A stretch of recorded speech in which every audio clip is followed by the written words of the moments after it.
नमस्कार दोस्तों, think IAS में आपका बहुत स्वागत। आज हम यूपीपीएससी 2023 के जीएस पेपर 2 यानी सीसेट विषय पर चर्चा करेंगे।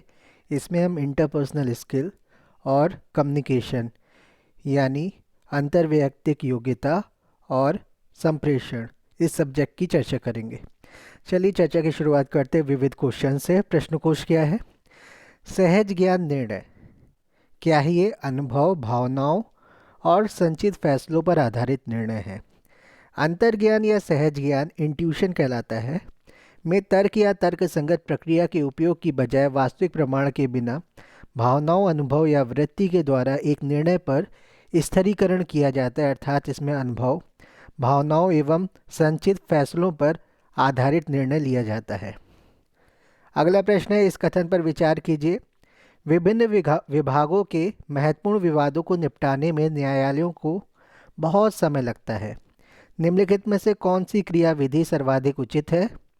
और नीचे दिए गए कूट से उत्तर को चुनिए। पहला है, न्यायालय को त्वरित निर्णय देने के लिए विशेष उपाय करने चाहिए। दूसरा है, अपने विभागों के विवादों को निपटाने के लिए अधिकारियों को विशेष अधिकार देने चाहिए। तो इसमें दोनों ही उत्तर सही हैं।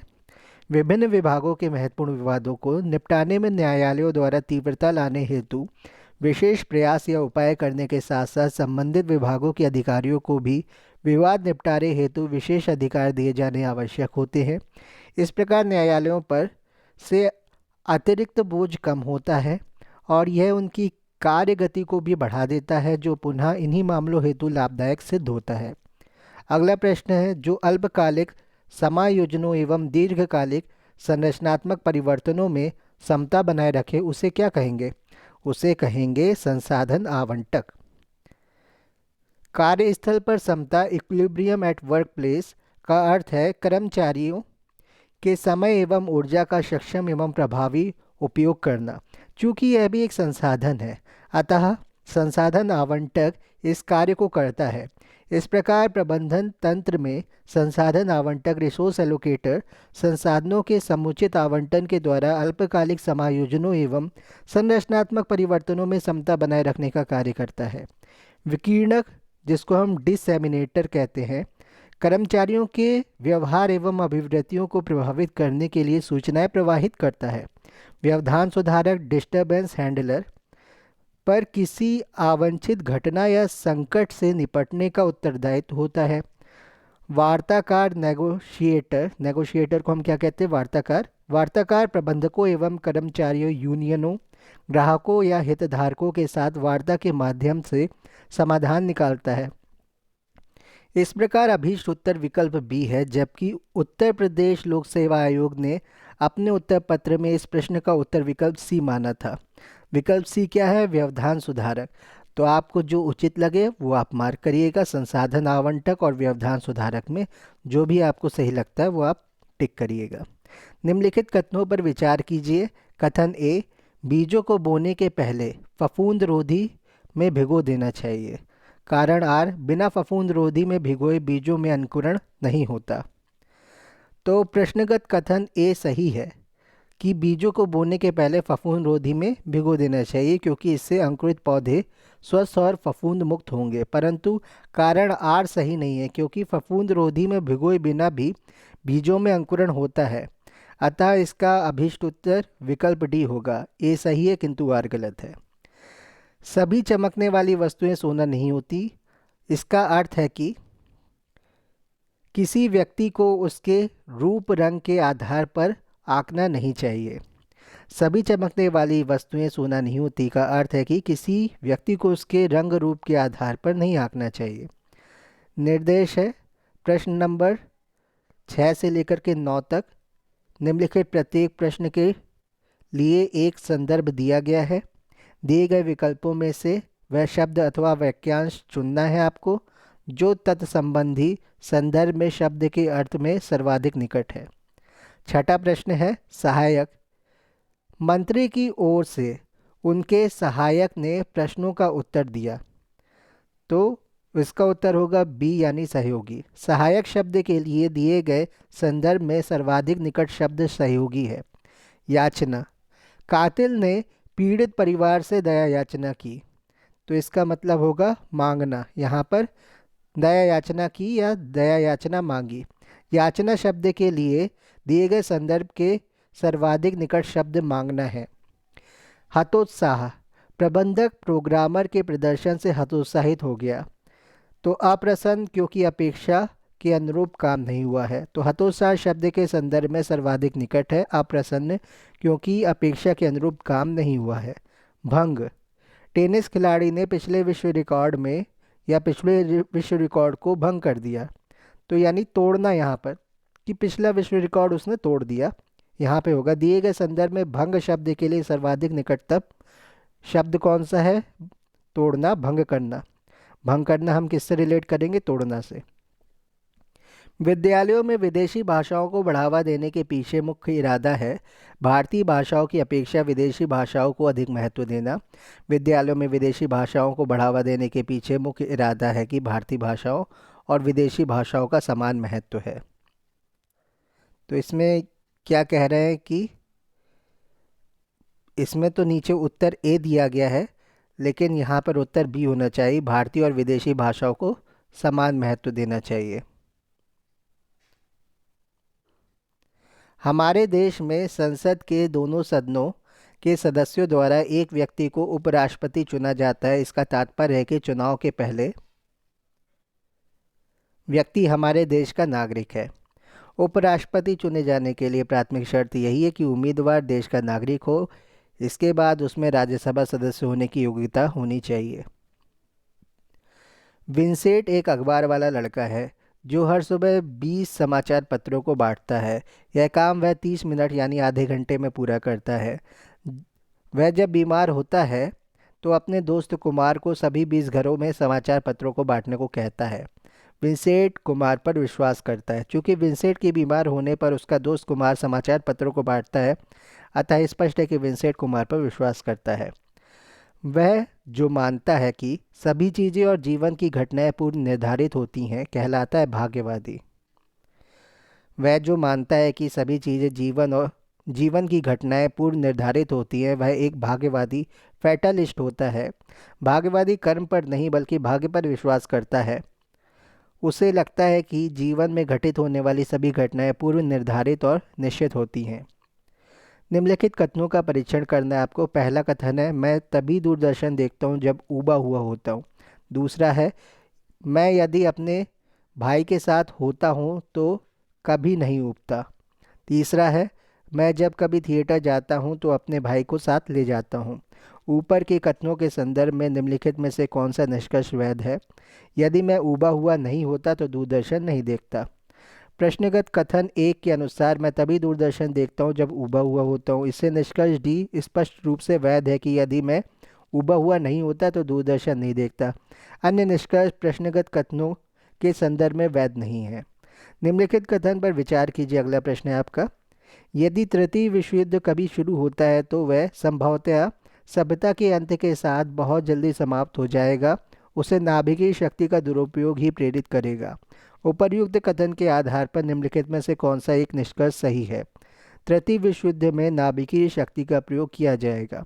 प्रश्नगत कथन में कहा गया है कि यदि तीसरा विश्व युद्ध होता है या कभी भी शुरू होता है तो वह सभ्यता के अंत के साथ बहुत जल्द समाप्त हो जाएगा। साथ ही इसमें यह भी उल्लेख किया गया है कि उसे नाभिकीय शक्ति का दुरुपयोग ही प्रेरित करेगा। इस आधार पर विकल्प ए का निष्कर्ष समुचित है कि तृतीय विश्व युद्ध में नाभिकीय शक्ति का प्रयोग किया जाएगा। विकल्प बी का निष्कर्ष कथन द्वारा पूर्णतः समर्थित नहीं है, जबकि विकल्प सी और डी के निष्कर्ष कथन से नहीं प्राप्त हो रहे। तो बी सी डी देख लेते हैं। बी क्या कह रहा था? तृतीय विश्व युद्ध के पश्चात कोई सभ्यता शेष नहीं रहेगी। तीसरा कह रहा था नाभिकीय शक्ति के विकास से लंबे समय में सभ्यता नष्ट हो जाएगी। चौथा कह रहा था तृतीय विश्व युद्ध नहीं होगा। तो यहाँ पर पहला ही सही है, तृतीय विश्व युद्ध में नाभिकीय शक्ति का प्रयोग किया जाएगा। अगला प्रश्न क्या है आपका? नीचे दिए गए कथनों का परीक्षण कीजिए। पहला है, एक पक्षी निरीक्षक क्लब में केवल उन्हें ही सदस्यता मिलती है जिनके पास द्विनेत्री बायनोकुलर होती है, जिसको दूरबीन कहते हैं। दूसरा है, पक्षी निरीक्षक क्लब के कुछ सदस्यों के पास कैमरे भी होते हैं। तीसरा, जिन सदस्यों के पास कैमरे होते हैं वे फोटो प्रतियोगिता में भाग ले सकते हैं। तो कौन सा निष्कर्ष ऊपर वाले कथनों से निकाल सकते हैं आप? तो इसमें बी उत्तर सही है। पक्षी निरीक्षक क्लब के सभी सदस्यों के पास द्विनेत्री दूरबीन यानी बायनोक्यूलर होनी चाहिए। तो प्रश्नगत कथन एक में कहा गया है कि पक्षी निरीक्षक क्लब में केवल उन्हें ही सदस्यता मिलती है जिनके पास द्विनेत्री यानी बायनोक्यूलर होती है। इससे स्पष्ट है कि विकल्प बी का निष्कर्ष प्राप्त हो रहा है कि पक्षी निरीक्षक क्लब के सभी सदस्यों के पास द्विनेत्री यानी बायनोकुलर होता है। विकल्प ए और सी के निष्कर्ष प्रश्नागत कथनों से पूर्णतः समर्थित नहीं हो रहे। ए और सी क्या कह रहा है? जिनके पास द्विनेत्री होता है वे सभी पक्षी निरीक्षक क्लब के सदस्य होते हैं। और सी क्या कह रहा है? जो फोटो प्रतियोगिता में भाग लेते हैं वे सभी पक्षी निरीक्षक क्लब के सदस्य होते हैं। 17वां क्या है? निम्नलिखित में से कौन सा अशक्तिकरण के स्रोत के रूप में नहीं देखा जा सकता? तो सहभागी विकास नहीं देखा जा सकता। और क्या क्या देखा जा सकता है? पूंजीवाद, विकास के शीर्षोधोमुखी उपागम और गरीबी। पूंजीवाद गरीबी तथा विकास के शीर्षोधोमुखी उपागम को किसी न किसी रूप में आर्थिक सशक्तिकरण, आर्थिक अशक्तिकरण, डिसएम्पावरमेंट के स्रोत के रूप में जाना जाता है, जबकि सहभागी विकास, पार्टिसिपेटरी डेवलपमेंट आर्थिक सशक्तिकरण का स्रोत होता है। अंतर्वैयक्तिक क्षमता एवं संप्रेषण कौशल। संप्रेषण प्रक्रिया में संदेश रूपांतरण की सफलता की जांच की जा सकती है प्रतिपुष्टि द्वारा। संप्रेषण प्रक्रिया में संदेश रूपांतरण की सफलता की जांच संदेश प्राप्तकर्ता के प्रतिपुष्टि द्वारा जांच की जाती है। संचारक, संदेश, माध्यम, कूट संकेतन, संकेत वाचन, प्रापक और प्रतिपुष्टि, और बीच में कहीं शोर भी होता है। तो सबसे पहले क्या है? प्रेषक है जिसको हम सेंडर कहते हैं। फिर उसने किसी संदेश को इनकोड किया तो इनकोडिंग हुई। कोडेड संदेश जो हुआ वो आपके चैनल के थ्रू गया, उसमें बीच में शोर भी आ गया। फिर उसकी डिकोडिंग हुई। डिकोडिंग के बाद जो डिकोडेड संदेश है उसको रिसीवर यानी अभिग्राही ने रिसीव कर लिया। फिर जब रिसीव हो गया तो अब उसको बताना भी तो पड़ेगा प्रेषक को कि मुझे हो गया रिसीव, तो वो रिप्लाई करेगा या फीडबैक देगा। पार विभागीय समितियां रूप है, किस चीज़ का रूप है? पार्श्विक संप्रेषण का। पार विभागीय समितियां पार्श्विक संप्रेषण का रूप है। जब दो समान स्तरीय व्यक्तियों एवं विभागों के मध्य विचार विमर्श अथवा सूचनाओं का आदान प्रदान होता है तो उसे पार्श्व या पार्श्विक संप्रेषण कहते हैं। यह क्षैतिज संप्रेषण का भाग है। निम्नलिखित में से कौन सा शोर से संबंधित संप्रेषण में बाधा नहीं है? तो ये द्विक आद्य प्रारूप नहीं है बाधा। और कौन कौन सी बाधा है? प्रत्यक्ष ज्ञानात्मक समस्याएं बाधा है शोर से संबंधित संप्रेषण यानी कम्युनिकेशन में। सूचना अधिभार बाधा है। सांस्कृतिक विभिन्नताएं बाधा है। संचार में उत्पन्न वह बाधा जो प्राप्तकर्ता द्वारा संदेश प्राप्त करने में हस्तक्षेप करती उसे शोर कहते हैं। प्रत्यक्ष ज्ञानात्मक समस्याएं, सूचना अधिभार, सांस्कृतिक विभिन्नताएं शोर से संबंधित संप्रेषण की बाधाएं हैं, जबकि द्विक आद्य रूप मानव व्यवहार, ऐतिहासिक मनोविज्ञान एवं साहित्यिक विश्लेषण से संबंधित होता है। निम्नलिखित में से कौन सा संप्रेषण में परिभाषीय संकेत है? तो स्वर संबंधी क्षेपण। स्वर संबंधी क्षेपण संप्रेषण में पराभाषीय संकेत का उदाहरण है। पराभाषा से तात्पर्य संचारक द्वारा मुंह से निकली गई आवाज़ की विशेषताओं जैसे आवाज़ की तीव्रता, भारीपन, स्वर मान आदि से होता है। इन विशेषताओं के आधार पर संचारक की अभिप्रेरणा एवं संवेग, मोटिवेशन एंड इमोशन का पता चलता है।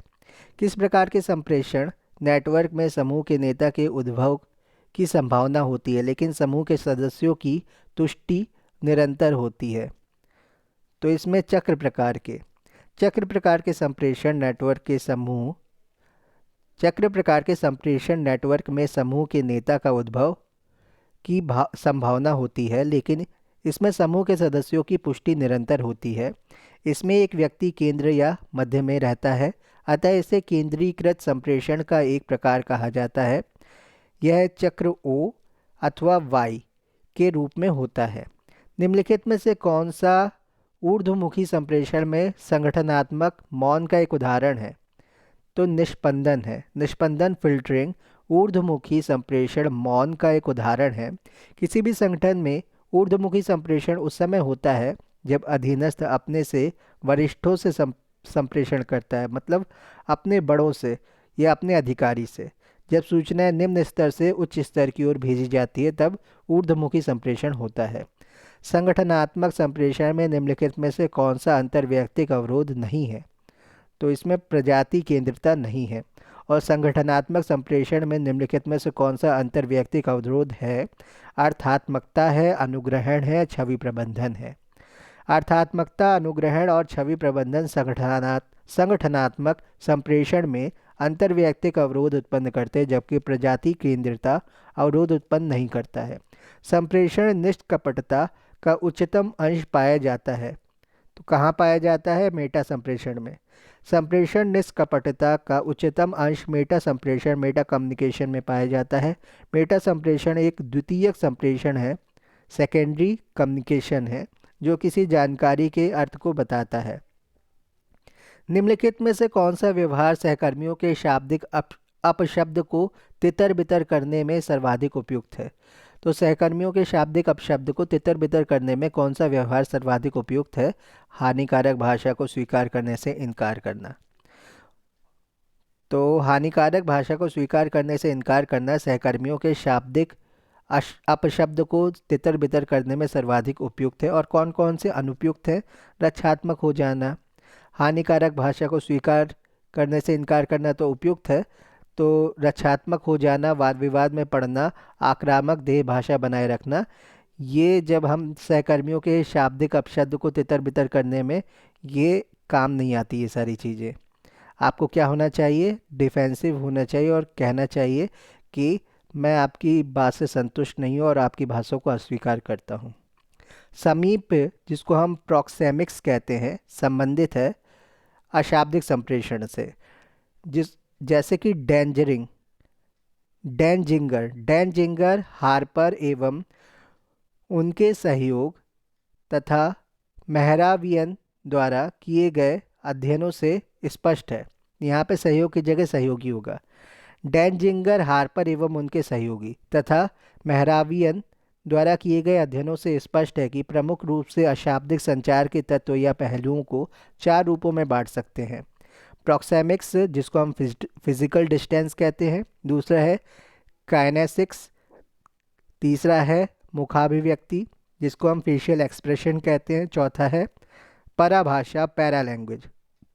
प्रॉक्सेमिक्स समीप्य में संचारक तथा प्राप्यक के बीच भौतिक दूरी, फिजिकल डिस्टेंस से मिलने वाले संकेतों का अध्ययन किया जाता है। तो प्रॉक्सेमिक्स में क्या किया जाता है? सामीप्य में संचारक तथा प्राप्यक के बीच भौतिक दूरी, फिजिकल डिस्टेंस से मिलने वाले संकेतों का अध्ययन किया जाता है। प्रभावी अंतर्वैयक्तिक संप्रेषण का मुख्य तत्व है सक्रिय श्रवण। प्रभावी अंतर्वैयक्तिक संप्रेषण का मुख्य तत्व सक्रिय श्रवण है। निम्नलिखित में से कौन सा संगठनात्मक पारिस्थितिकी से संबंधित है? पार्श्विक संप्रेषण। और कौन कौन सा असंबंधित है? केंद्रीकृत संप्रेषण, ऊर्ध्वगामी और अधोगामी। तो संबंधित हमें देखना है तो पार्श्विक संप्रेषण है। पार्श्विक संप्रेषण संगठनात्मक पारिस्थितिकी से संबंधित है। जब संगठन या पदसोपान क्रम में समान स्तरीय कार्मिक आपस में संचार करते, बातचीत करते हैं, तो यह पार्श्व या समस्तरीय या क्षैतिजिक संचार कहलाता है। संगठन में समन्वय बनाए रखने तथा परस्पर निकटता स्थापित करने में समस्तरीय संचार महत्वपूर्ण सिद्ध होता है। निर्णय क्षमता एवं समस्या समाधान, किसके निराकरण में परिभाषा की प्रमुख उपयोगिता है? तो संदिग्धता के। जब कोई व्यक्ति किसी निर्णय के वांछित लक्ष्य के बारे में काफ़ी कम जानता हो और जब निर्णय के विकल्प स्पष्ट ना हो तो ऐसी परिस्थिति संदिग्ध कहलाती। और ऐसी स्थिति में किसी निर्णय के निराकरण के समय परिभाषा की प्रमुख उपयोगिता होती है।